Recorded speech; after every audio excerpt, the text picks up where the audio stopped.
ride with me in my foul life.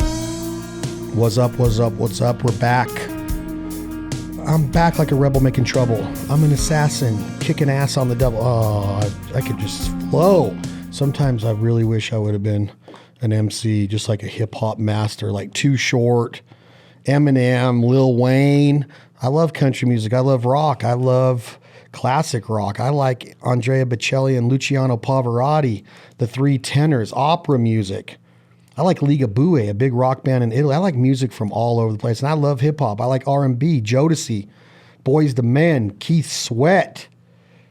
I mean, there's just so much good music out there. Bruno Mars, the master, the one and only, the best of all time, Michael Jackson, Prince. I mean, come on.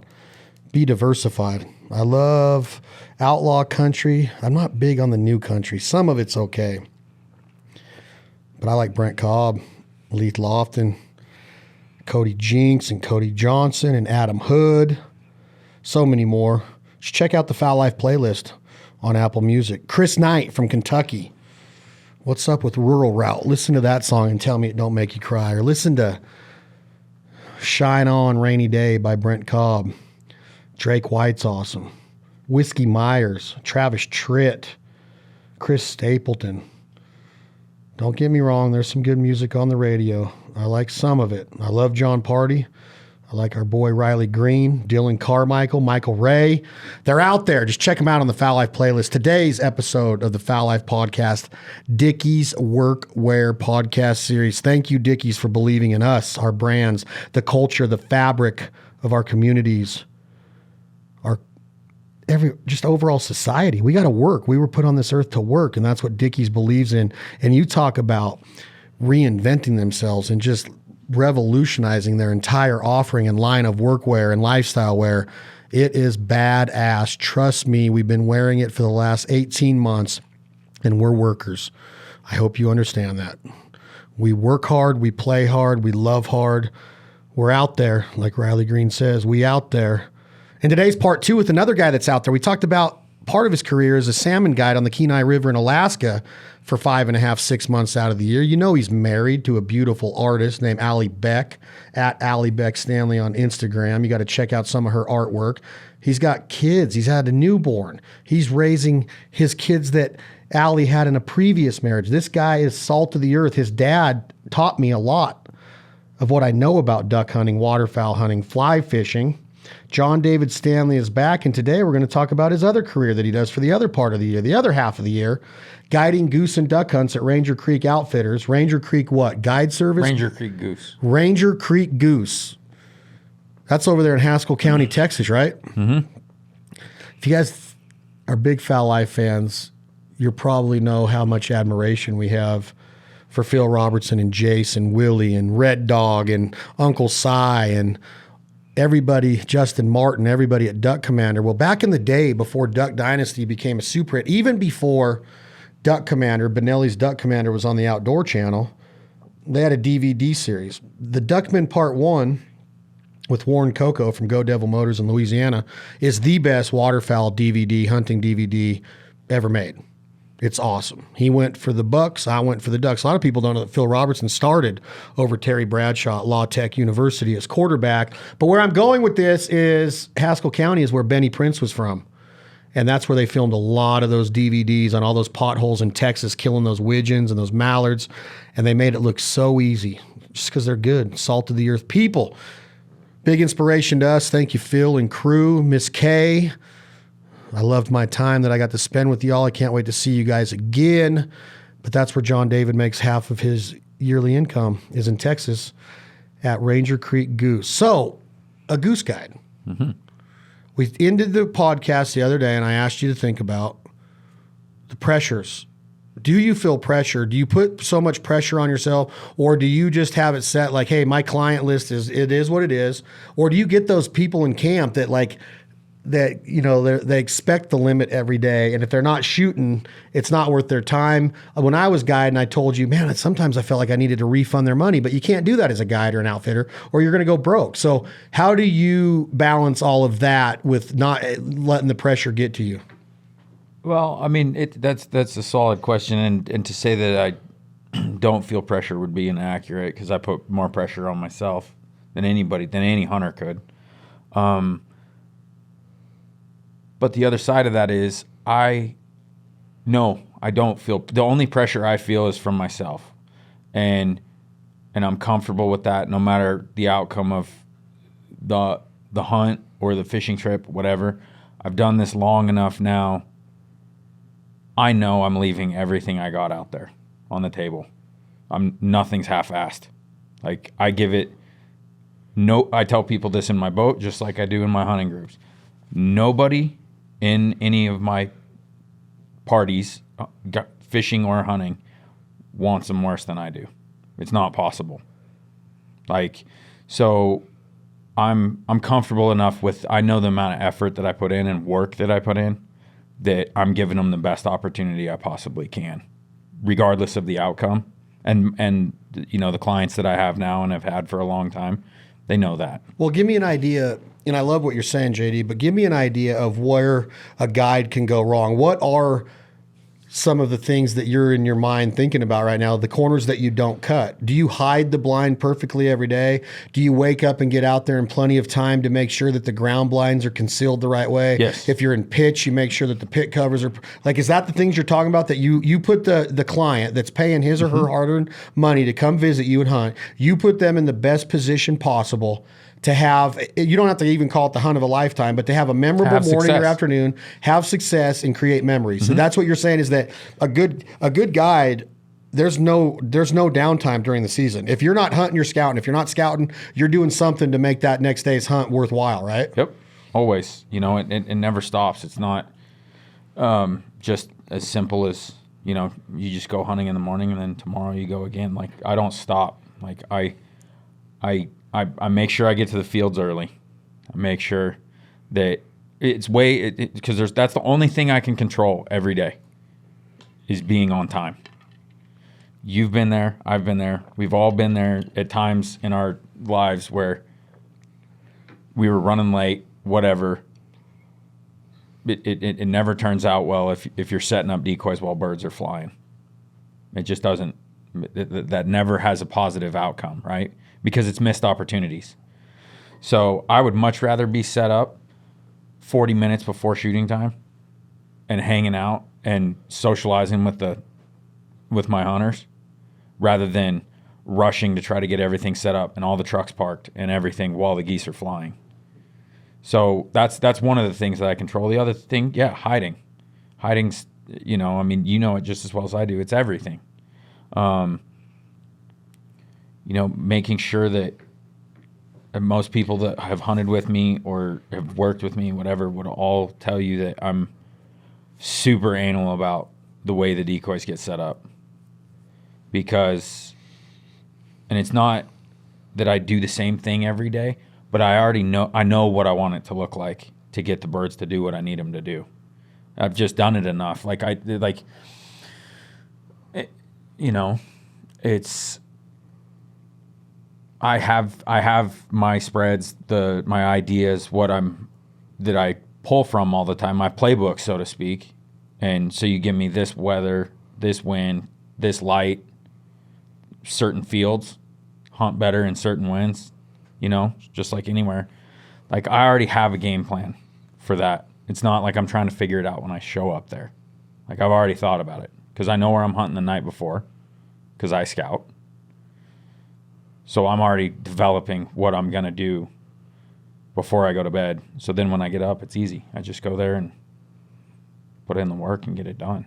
But the where guides could go wrong is that sometimes you rely on your talent too much, or thinking that you got it whipped for the most part, and you leave out some of those key elements of being a waterfowl guide or any guide. So you can't leave anything out. You got a checklist every morning, right? Right. So there's two things that you can get caught up in.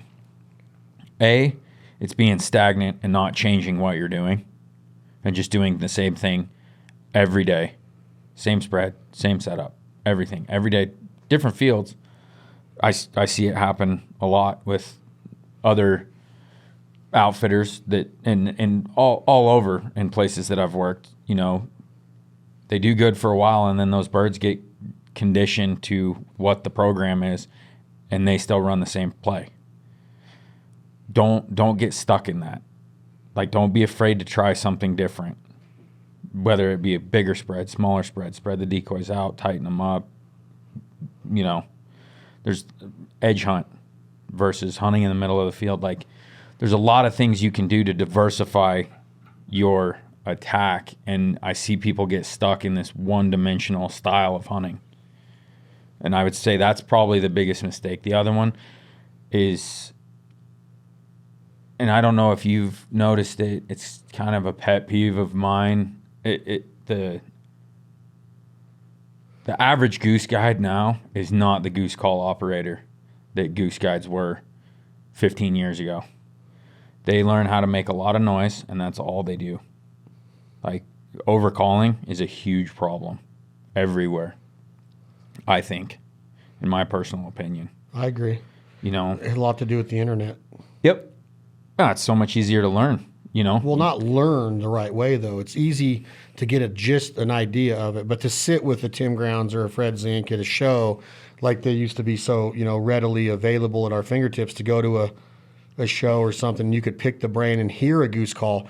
You can't even really hear the pitch and the tone of a goose call on a video. No, on the internet. No, and it's not and not it doesn't accurate. teach you how to present the air for sure. No, it doesn't. But you get the sounds, and then you try to copy them instead of the way, we learned. We grew up here in northern Nevada. There was no goose hunters here to amount to anything. Definitely no goose callers. None. When I started goose calling, I started going to contests and getting my ass handed to me.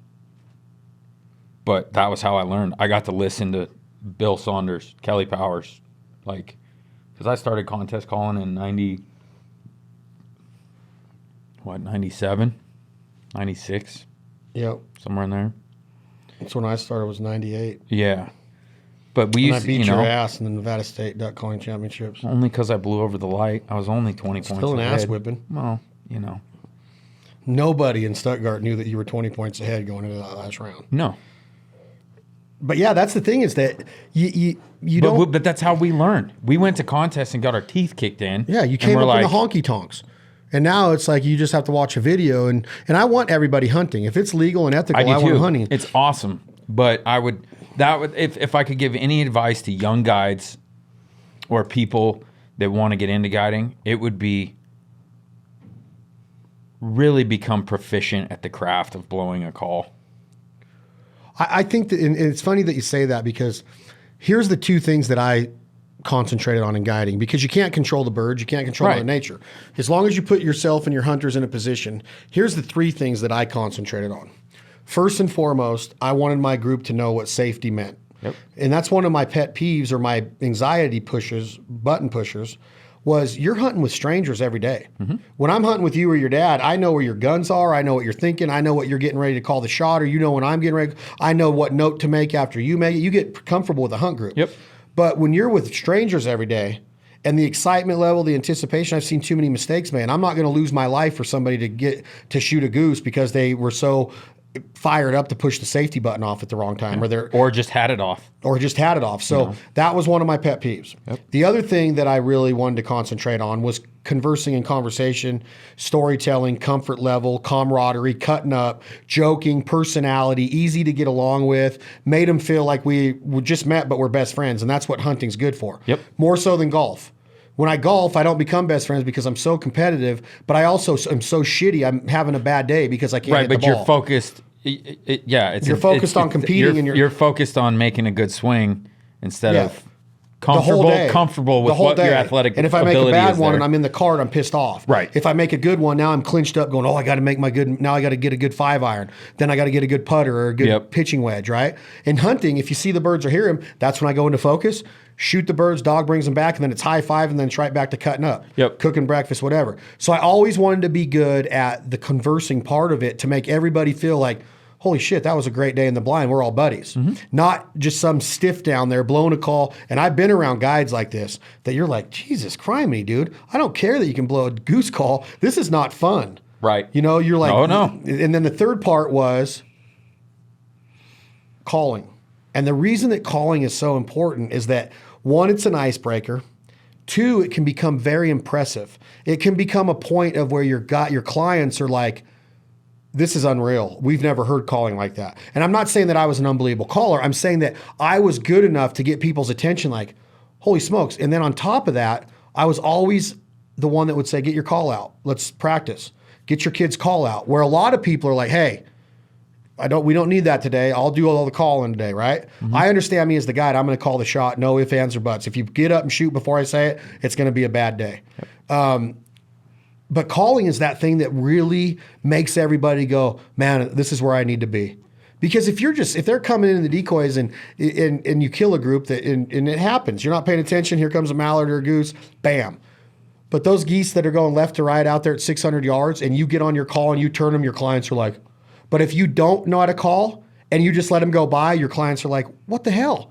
Mm-hmm. And then you got to flag and you got to have your decoy set. So being prepared and being a good communicator, a good speaker of the jargon, a good vocalizer of the Canadian goose vocabulary or mallard duck or specs or whatever, it's a big deal to clients to know that they're confident in you or that that they can have confidence in you, that you've honed your skills. And then that's what gets the repeat business. That's what should get the repeat business because you're not going to kill a limit every day. No, you're 100% right. And when I started guiding 20 years ago, my dad was the one who told me, he's like, look, he goes, it's easy to be a guide when the hunting or fishing's good. He goes, great guides, customers have a good time when it's tough. You have to be an entertainer. Always. That's exactly what I meant. Yeah. I mean, I've said that, probably for the last 10 years that me personally, I enjoy the hunting with my clients in Texas, for example. But I go over and eat dinner with them. My family, invite my family to dinner and they cook and we go eat with them every night. Like they're family, they're friends, it's that camaraderie. It's hunting camp. Like 100%. and that's that to them and the clientele that we have down there now. That's the most important thing 100%. Is the hunting camp. Yeah. The hunting is great and we have a good time and we kill a lot of geese. Those guys come to hang out with us. But here, when you're on this subject, I want to make sure that people understand that there's also the other side of this argument or conversation is that I want clean sheets. I want fresh rolls of toilet paper. I want clean sinks. I don't want to go in there. The last group just left, and I'm seeing toothpaste dried up in the deal. I want to open the cupboard or the pantry and see bottled water, and they're ready for my blind bags. I want to see sodas. I want to see a lodge that has been well taken care of. But on the other hand, I want to make sure that my clientele knows, and I'm sure you and Jeremy are like, is it Jeremy? No, Justin. Justin, I'm sorry. I just was, before I came in here and met with you today, I was on a phone call with a guy in Florida named Jeremy. You don't want it to be so overboard to where there's ever the feeling that, hey, these guys are really going above and beyond on making us feel like we're comfortable and like we're VIP red carpet, but the hunting sucks, right? You don't ever want to get to that point either because pulling the wool over people. Where it's the 5-star style lodge, wine and dine. I went to Pintail Peninsula, and when I first started going to Arkansas, Pintail Peninsula. And how was the hunting? It was the worst. They put me on a roadside ditch in these little green tules, and I hadn't been in flooded timber yet. This is back when I was first. I remember. When you went there. This was in 2000, the first year I qualified for Worlds when I whipped you, 2000 or 99. We go to Pintail Peninsula. 99. And they had no trees. They had no woods. I don't even think they had a rice pit. They put me in this thing, and the guy drops off a backpack full of cold Budweiser. I remember, I'm like, cold beer in a duck blind? Yeah. To clients that you don't even know? What if I'm underage? What if one of us is not even 20? It was the most bizarre thing, and I think we killed one spoonie. Yep. We went back, and the ducks were on the porch, teal and a couple spoonies, go in, freaking $1 million lodge. Like out of the world lodge, right? The lodge is still there. I'm not going to say who the new owner is, but this place was called Pintail Peninsula. Yep, I remember and it was the biggest hoax I'd ever seen. Mm-hmm. And you went in there and you had arcades and really good food, and they had no trees. They were selling it based on their ability to make people feel comfortable only at the lodge. But when the hunt started, the hunters had no chance to be successful. Right. And it soon failed. No, people will pick you apart with that. That happens everywhere now. Everywhere. Everybody's a guide now. And I don't take that. I'm not trying to take that away from anybody. Everybody should get to do what they want to do, but do it professionally. But don't give the guiding and outfitting business a bad name. No, don't. And, you know. And that brings you to the legalities and the ethics of hunting. Yep. How far are you willing to go as an outfitter? Not you personally, but you ask yourself, how far are you willing to go to make this hunt legit? Some people go the extra illegal mile. Right, but what do you consider legit? Like legit as far as a number at the end of the day? Well, no, just the experience. Like you might only kill 5 birds that day, but if you went the extra mile and everything that we've been discussing right now, and your clients know, hey, this shit happens. We booked this hunt a year ago. It's a full moon. It's freaking 80 degrees and it should be 50. They're migratory. Yeah, you never know. But if you go the extra mile of what some outfitters have been busted for lately. Oh, yeah. That's giving the industry a bad name. That's giving everything has gray area. I get it. But if you are literally, I mean, I just heard a story just now. Just 2 weeks ago, I was in Tennessee, 10 days ago. Literally heard it verbatim. Oh, yeah, we were still mad at him. So we dumped the ducks, went back and shot another limit. And I'm like, part of me wants to be the guy that punches them and goes, what are you doing? But I don't want to, I can't do that. Right. I can't. I'm not trying to sound like I'm afraid of it, but I was like, I do tell people all the time, you got to be ethical. But when you get around people and they're all proud to tell you that they're an outlaw, or they just went and they shot 40 dove on a 15 bird limit, it makes no sense. No. You're not going to eat that many. You can't be that mad at them. Go shoot sporting clays. And I understand, but there's a lot of people that have that analogy of like, man, last season sucked. I'm going to get mine now. And we can't do that. It's a black. Right, they're going to make up for it in aggregate. Yeah, and that's what you have to educate your clients on too, because one of the things that we touched on last time we were here on part 1 was, hey, where's your gun? Can we shoot your limit? Absolutely not. Nope. I want everybody to understand party hunting. You have your possession of ducks, your daily bag limit on a strap in front of you. You have to have your birds separated in the blind. Yep. Okay? When that tally is counted and you have 5 birds on your strap and it's a 6 bird limit, you can kill one more. But your buddy next to you has 6 birds, he can't shoot the next flock. Right. The guy next to him has 6 birds, he can't shoot the next flock. The guy next to him or the girl next to him only has 4, she can stand up and shoot with you. And that's what I was always paying attention to. Okay, we got 3 birds left. Who's got the straps? You got 8, whatever the limit was. In Colorado, you could kill 4 geese a day or whatever, 5 geese a day at one time. Who's got them in their pile? Boom, you can stand up and shoot. But a lot of times people make the mistake of the party hunting that you're 5 men in your group and you're 2 birds short of a 5-man limit and all 5 people stand up and shoot again. And then what do you hear? That's it, we're done. No shit, we're done. You should have only had 2 people shooting one time each at 1 bird each. That's where people go wrong, right?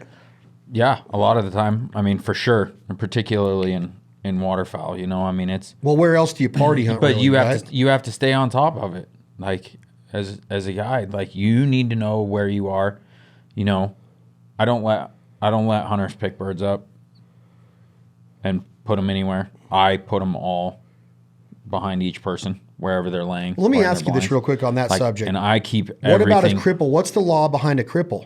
You're the guide, you carry a gun, you go out to pick up the birds, your dog's bringing them back, there's one running off, and you're not hunting that day. Whose kill is it actually if the guide dispatches a cripple from getting away? That's a gray area. Gray area, right? Yep. Is it your kill because you killed him dead? And now that's your bird on your license? Right, but that's... Okay, so it could be mine because I don't have any. But the ethics of hunting is you don't want to lose that bird. So you're going to shoot him dead. But it's no different. And you don't want him crippled. It's no different than, birds that sail or whatever. Like, those count towards the limit. If your dog can't find it and they get away, sure. Yep. If I know where it went down and my dog didn't find it, like, it still counts. You have to make an effort to go get it. Even though I made an effort to go get it, I count them. You have to count. Because it's not worth it. Every client needs to realize that when you're working with an outfitter guide, that bird counts. And honestly, when you're hunting like you have and do, when you get into larger groups, it's generally a good idea to stop short. Always stop short. Because you're gonna find something. What is the whole thing is the picture at the end. Nobody's gonna tell that you're 3 birds short. No. You're not. Now, I've had days where we stack them up. I have days where we have 8 guys in there in Kansas and we kill all 8 limits of lessers. Right. I've done it. I'm unapologetic about it. I'll go home and cook them all that day and make pulled goose sandwiches or mallard duck something and eat them and go back and kill more the next day. That's legal. You got to your possession limit, your daily bag limit, all of that processed. What does it mean to have it in your freezer? Where is it? Back when you get to your lodge or wherever, when are you off of the transportation part of it? And now the birds don't have to be tagged anymore. You can go in and clean them and breast. Like there's all these laws, there's all these gray areas in waterfowl hunting, and it's one of the most intimidating factors of why there's not as many waterfowl hunters, along with the weather, along with the expense, and especially along with the knowledge you have to be consistently successful. But I mean, it's the hardest. Is this not the hardest hunting there is? I'm not saying that going 14,000 feet for a stone sheep. As far as knowing regulations, yes, without a doubt. Not just regulations. But I mean, you got to identify birds. Okay, right, but that's what I'm talking about. You got to be a good shotgunner. I'm including that as regulations. You got to be a caller. Right, but you take, the Pacific Flyway here, right? We get 14 different species of ducks, some of which you can shoot one of, some of which is two, some of which is three. And then a hen redhead looks like a gadwall. Yeah, a hen redhead and a hen ringneck. I've had game wardens go, "Hey, you got two redheads there." I'm like, "No, those are gadwalls." Right. Like they don't even know how to identify them when they're dead. It was funny. When I was banding birds with a biologist in Nevada back when I was a kid. We banded birds like a week before the season, 2 weeks before the season, and went up. We were just driving around the wildlife area at Stillwater, and game wardens were there, and these guys were coming in, and the guy's like, "Yeah, I got a banded duck."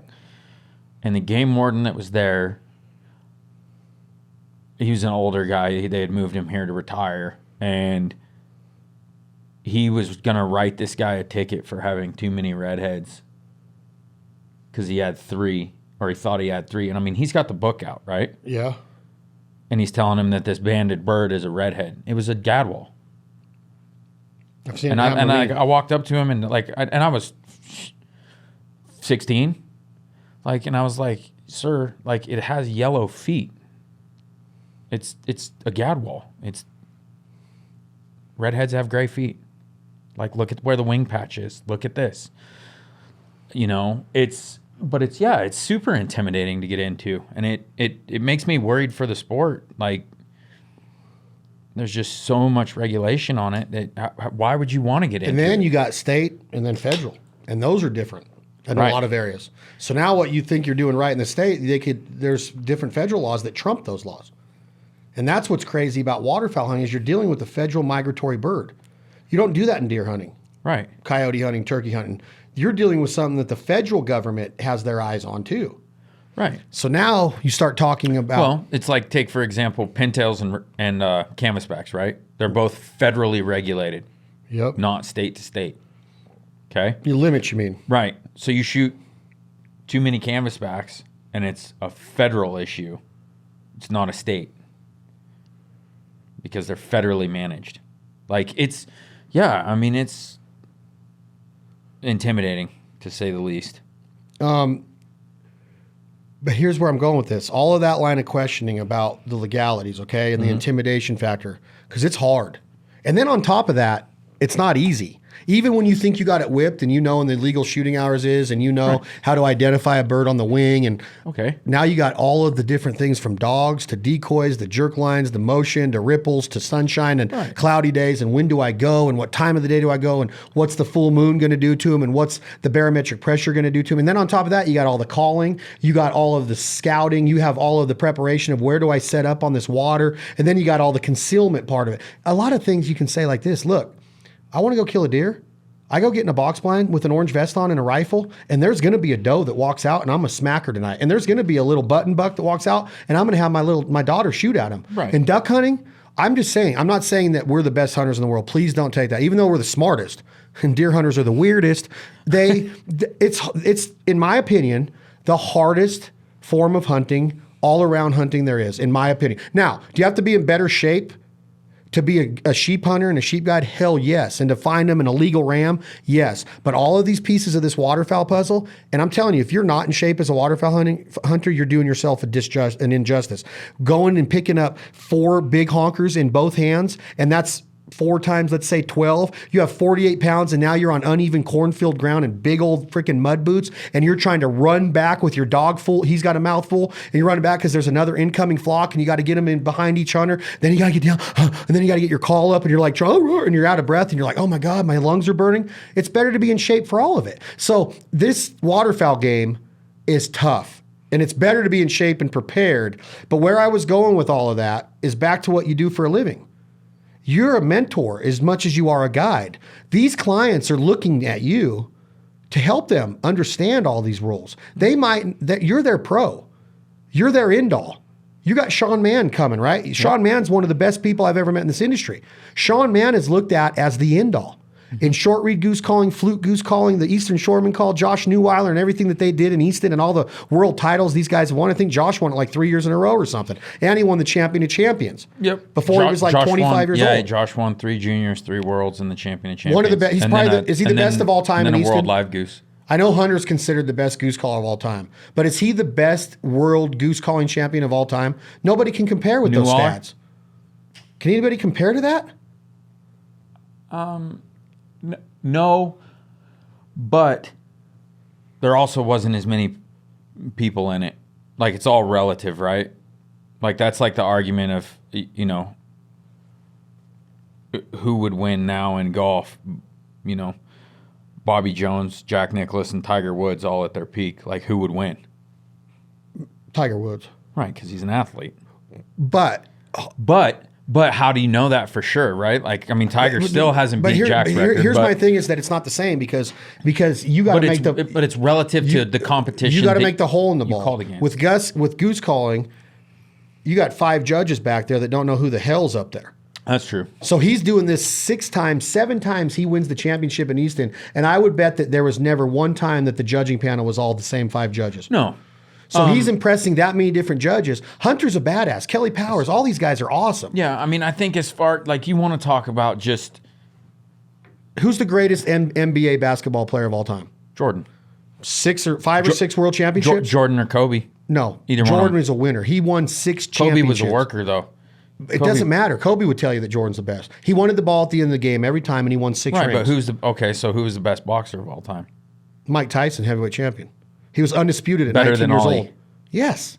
He was 19 years old, the undisputed champion of the world. Right. Now, did he do it right in his career? No. I talk about it on the podcast all the time. He has the weirdest career of all time. Really, what boxer has done it right? Head-to-head, Mike Tyson knocks out Muhammad Ali. If in his prime. If he could catch him. In both of their primes. If he could catch him. Mike Tyson was quick, too, and he hit harder than any human being. George Foreman hit pretty hard. There's interviews with that, but what right? I'm saying but is like that Mike Tyson says you have to bow your head to the greatest, and he's sitting there with Muhammad Ali, and he goes, he'd whip my ass. 100%. Just like when Billy Gibbons, just like when Jimi Hendrix was on the Tonight Show. Right. And they said, hey, what's it feel like to be the best guitar player in the world? And he looks at him and he goes, I don't know. You need to call Billy Gibbons in Texas and ask him. Yeah. ZZ Top, Billy Gibbons. Right. But it's a mutual respect. But I think, Josh probably was one of the best. How can you argue with 7 world titles?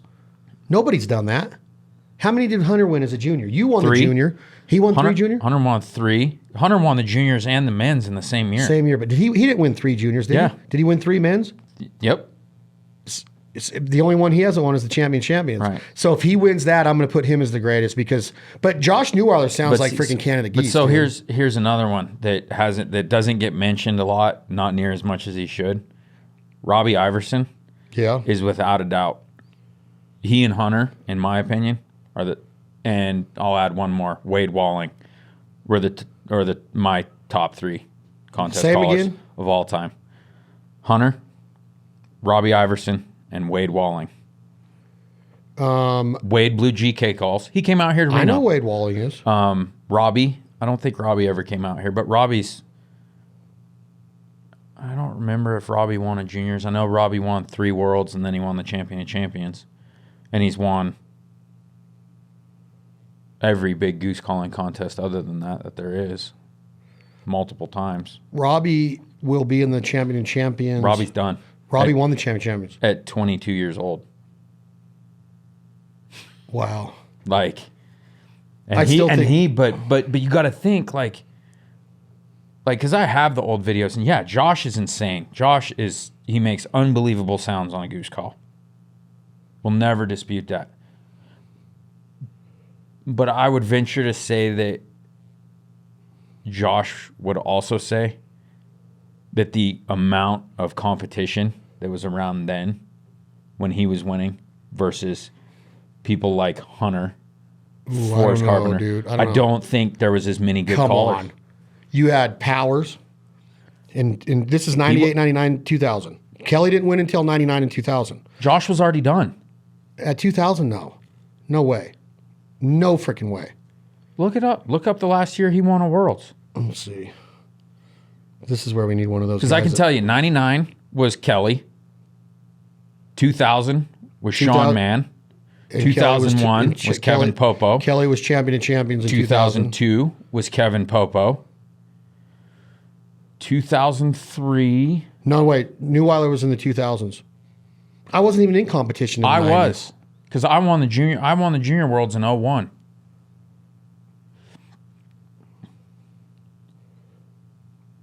Contest history. Here it is. You ready? Yeah. I can't remember who won in 03. 2019, Kyle Jones. 18, Kyle Jones. 17, Shanahan. Yep. 15, Shanahan. 16, Shanahan. 15, R.J. Dick. 14, Robbie Iverson. 13, Hudnall. 12, Iverson. 11, Mitch Hughes. 10, Mitch Hughes. 2009, Robbie Iverson. Holy shit, he won it 3 times. Yeah. I didn't know that. Ooh, I don't know. I'm going to eat my words. 2011, Mitch Hughes. No, I said that already. Yep. Mitch Hughes, Robbie Iverson. 8, Wade Walling. 700 grounds. 6, Mitch Hughes. 500 grounds. 4, Phil Hudnall. 300 grounds. 2, Popo. 1, Popo. You're right. Sean Stahl, 2000. Yep. That's what I said. Kelly Powers, 99. John Taylor, 98. 97, Neuweiler. 96, Neuweiler. 95, Neuweiler. He won it 3 years in a row. So he was done. But he he had was. so here's the guys that he had. He had Tim Grounds. But that was right at the transition of short reads taking over contests. Okay, John David's right. I eat my words. Josh is still one of the greatest in Easton. Without a doubt. But Sean Mann's there. He's won several championships. Tim Grounds won it 3 times. Yeah. Tim's a 3-time world champion. Yeah. I didn't know that. Yeah. 94, 92, and 88. But once you get back to like pre-99, I think 98 for sure. 98 was Taylor. I'm pretty sure all of them were won with flutes. Yeah. Tim's guide's best. Yep. I think that Kelly was the first one to win on a short read in 99. No, John Taylor won on a JJ Lairs He did? in 98. Yep. For sure. I guarantee it. Fred Zink told me on this podcast Kelly was the first one to win with a short read. John Taylor won. I think Freddie told me that. How do we get onto this? All I'm saying is that your clients and you as a guide, they look up to you as more than just to get them geese that day. So as a guide, you got to keep that in mind. You're a mentor, you're a teacher, you're an educator. You got to be a good steward of the land. Pick up what you leave. Get all the holes picked up. Get all the garbage. Rake the weeds back in order. If you use a tree line, don't cut things down unless you have the farmer's permission. There's all sorts of ethical things that go in to waterfowl hunting and hunting as a whole. And as a guide, you're there to help teach. And that's what you got to keep in mind is that personality, that entertainment value, all of that is first above the killing of the geese. Then you mix it with your ability to blow a goose call and and talk with them and cut up with them and make them laugh. You got to feel them out, right? I got to get to know these guys. Do they cuss? Right. Do they have all different groups. They're all different. You have to be what you call a chameleon. You have to be able to adapt with what you have. Hey, this guy's a little bit older. His knees are a little bit bad. I got to call the shot. I'm going to make sure that he's in a different position. That's the other thing is then you have to learn that side of it as a guide is like, so I call the shot when I want them to shoot. If they could shoot at the speed that I sit up and shoot, right? Yep. And the geese blow over the line and a couple get shot. Half the guys don't get up. So it's like you got to make mental notes constantly. Like I got to call it a second and a half earlier than I normally would because by the time these guys get sat up, the geese will be where they're supposed to be. 100%. You know, and you're anticipating but that's hard. And then you add wind to it. It's hard. Because just as well as I do, in a hard wind, like your first shot is the only one that's really going to count. And one thing that I don't like in this situation that some guides I've seen do, and I don't think I've ever been guilty of this. I've done it as far as some birds come in and I let them light because I know I'm about to finish the wad. But I don't like in those high wind situations because a lot of times you're like, let's just land them. And when they get up, let's just put a hole. I don't like that. That's where mistakes start to happen. That's when too many geese die. There's too many BBs being spread out throughout the flock. Yep. I like getting them tight and letting them back flap and knowing that, hey, they're going to have to get this much momentum going back up and you're going to have a shot. But when the wind's high, all they got to do is stop flapping their wings and they're freaking gone. So you got to call that shot. There's a lot of things that go in to being a successful guide and getting consistent results. And what we started with was that wall of sound and everybody just going out there and thinking that that's what it is. It's not it. It's the Mad Indian, dude. I don't like that. I don't like that at all. It's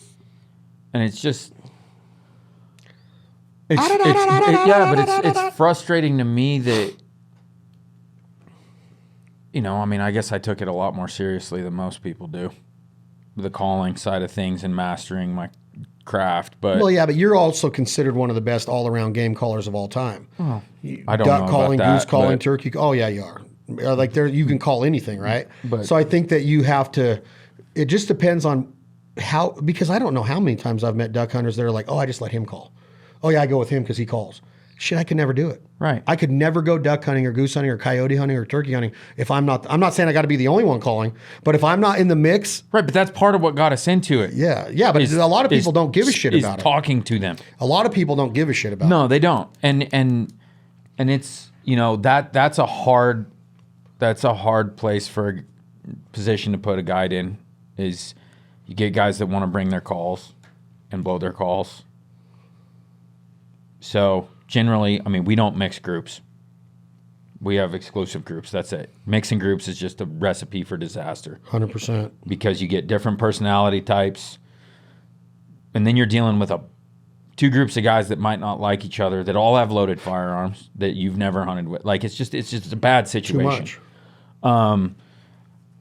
But, that's a hard place. Like, because first off, you say, yeah, you can call. Well, then they're affecting the success of a hunt that's going to fall on my shoulders. Then I'm the bad guy because I have to tell them to stop. Yep. So that's why I think you see a lot of guides just say, I'm going to do the calling, because it's easier to stop it before it starts than to stop it after it starts. And there's times, and I'll give most everybody a chance. Well, that's the thing, is that it should be but known the way I go about it is maybe not directly go after them, but whoever's sitting next to me, because I'll never have a caller sit right next to me, because I think, and this is another lesson for younger hunters, guides, hunters across the board. Don't play follow the leader. No. Like, it's not how if I'm making this sound on a goose call, don't try to make that same sound. Don't do a humanistic rhythm. Particularly if you're not capable of making that sound. So this is a good lesson. Even with good goose callers, me and you duck calling, whatever, bouncing off of each other. But make it sound real. Don't just be going in a loop where you hit them to spin them back around with a comeback call, and then I hit them, and that's where you get. Jim Ronquist told me this. He goes, that's where you get the pulley effect, and the lead guy's pulling them, and the guy who follows him with the same sound starts pushing them. Yep. And that's why you'll see those birds. They'll want to turn. The sound didn't stop. Nope. So they can't. They don't know when. It doesn't sound right. And it's probably crazy for people to think, and some people probably think we're crazy, that we could have that much control over a bird. But you do. When you get it right. Like, you can Well, this is a great lesson for clients to know, that if you think you're proficient on a call, but you are good at. But if you're booking a hunt with an outfitter, don't go in there and put your lanyard on like you're the guide. Right. Go in there and respect the rest of the group and let the outfitter do his thing. Now, if he says, hey, go ahead and call, but I want you to do this, don't follow me like this, and you educate him. But don't go in there and just start wailing on your call because you've been looking forward to this hunt forever and you want to go in there and show your skills. You're still with the guide. You've booked this hunt for a reason. Right. Go in there and let the guide do his job and respect that. Okay, that's like going into Emerald's restaurant in Louisiana and me just jumping back there and throwing down on some freaking halibut with him. No, he's Emerald freaking Lagasse, right? Right. You don't just do it. Even though I know how to cook halibut, I'm going to let him do it tonight. That's why I visit his establishment. Exactly. The duck blind and the goose blind is John David's establishment. Let him do the cooking. Exactly. And if he invites you in there, if Emerald goes, hey, Chad, saw you on that provider commercial, come and do back this. here. Flip that halibut. No, not like that, you dipshit. Like that's what he would say. Right, but don't show up in someone else's office and tell them. Yeah. And dictate if you're how they do invited their- in, go in there and show them. But don't try to 100%. become that guy that's trying to prove yourself or that girl that's trying to prove yourself. Go in there and just enjoy the hunt. I actually do not enjoy duck hunts where I don't get to blow a duck call. Right. So I'm the guy that's going to be the one, oh, I want to blow the call. I want to blow the call. But I will not go into a situation be like, I'm running my dog today. I'm doing the calling today when I'm in another man's hole. No. That's just, and Tony Vandemore said it great on the podcast one day. Hey, respect where you're at. If it's your deal, it's your rules. If it's not your rules, if it's not house rules on your pool table, and Clay says, hey, if you knock the 8-ball in on the break, you win. And then Clint goes, no, this is my house. If you knock it in on the break, you lose still. You go with whose house rules they are. Right. You can't argue the house rules. That's right. And so there's different ways to respect all the different parts of this. Guiding is tough. And then you think about how long you guide, and you're there from May in Alaska from May until October, then you're in Texas. Then you might be like, hey, dude, I'm going up to Kansas and guiding snow goose hunts all of March and April. And then turkey hunts. And then this, and then that. You're crazier than shithouse rat, right? Like that's nuts. Guiding is hard. And then there's the other part about it, and we're going to end it like this. The entertainment value of duck and goose camp. I want you to give some advice to guides on the FOMO effect. If I go to bed now, I'm gonna miss out on the great times at the campfire, because clients will get there and they'll be ready to go. That's their vacation. Well, shit, I've already been here 30 days guiding. Every group wants to get me out there on the campfire and drinking beers. Discipline. There's nothing worse in the world than that alarm bell ringing and you having to get up. Or worse, someone else having to get you up. Get up and you That's miss the that worst. bell. If you miss that call, you're going to look like an idiot. If you don't feel good and you're setting up decoys and you're lethargic and you're cutting corners now. Right. So well, just be careful with all that. I think you're 100% right with that. Yes, socialize, party with the clients, know the clients, but also understand, yes, they're your friends. Yes, they're there to party and have a good time with you, but there's still an expectation of you tomorrow morning. They are allowed to feel like shit. But here's the deal. I want to say But this. they're real allowed quick. to feel No, like but shit, here, I right? want you to say this, though. You're not. You still have to perform. But I want this to be known, too. And they owe it to the guide, the outfitting, and all of their hunting buddies. Mm-hmm. They can't afford to feel like shit. That's when mistakes are made. That's true. If you wake up and you're not on your A game and you're taking the responsibility with a loaded weapon, I'm not talking like still falling down, but I'm talking hungover. I'm just talking about just keep that in mind though. That No, you're 100% even when right. you're hungover, you're not doing things like you're hungover and you're a carpenter and you're climbing up on a roof in a 90-degree day. What's gonna You're not happen? performing the best day. You're not performing like you did when you weren't. That's right. You're gonna fall off the roof. You're gonna get heat exhaustion. You're gonna be dehydrated. All of that shit. Well, and that comes back to the most important thing every day I go to work is that everybody comes back safe. That is more important than any number of birds 100%. or any amount the dog, of fish. the hunters, everybody. If everybody comes back safe, it was a good day. One mistake can end your hunting career. Well, that's the thing, okay? Fishing, aside from life. getting hooked in the eye, it's going to heal. You're going to be okay, right? Well, I mean, you got to be But careful of drowning. But if I wreck the boat, But there's throw drowning. somebody out of the boat, There's somebody's drowning. going to drown, right? Somebody hits their hand in that prop. Right, but I'm just saying, just from the standpoint of injuries that are going to happen while fishing, aside from catastrophic events, somebody might get hooked. I get hooked every year, but it heals. The difference is, and this is something for the younger generations and newer hunters, when that shotgun or rifle, handgun, whatever it is, when it goes off, whatever it's pointed at is forever. Forever. There's no Forever. I'm sorry. You'll never forgive yourself. No. I mean, I've had my share of close calls. And here's another thing, and there's another thing to keep in mind too, is you want to bring your own dog. My good buddy Drew Keith, president and CEO of Honey Break, they don't allow you to bring your dog to Honey Break. You know why? Because their decoy spreads are massive. You got to swim through. I mean, their dogs are top notch. Right, but what dogs are used to that? But what I'm Believe saying me, is that I'm on the same But what I'm page with saying is that this. every client goes, "Well, my dog's a good duck hunter." Well, Drew is like, We want our dogs to go get these ducks and bring them right back and be ready for the next flock. Your dog's out there taking all these. I know that you want to bring your dog and you're a paying client, but they said, look, if you really want to bring your dog, you're going to pay a lot of extra. And then I started to realize, well, that's kind of effed up, but it's not. It's not because it's a liability. It's a liability. And it can ruin the hunt in the way that it's not a good experience for everybody else. Just because you think you got a good dog, you go hunt with Storm or one of these dogs that Drew hunts with, or Axel or dogs that you're used to, it ain't the same. Well, like Vandemore's a prime example, right? Ruff. I have one of Ruff's grandkids. Yeah. Great dog. But he said in one of the snowstorm videos, or I think it was one of those, but there is a difference between a really good hunting dog and a guide dog. Big difference. Guide dogs, they're not all perfect. No dogs are perfect. But the deal is they're consistent.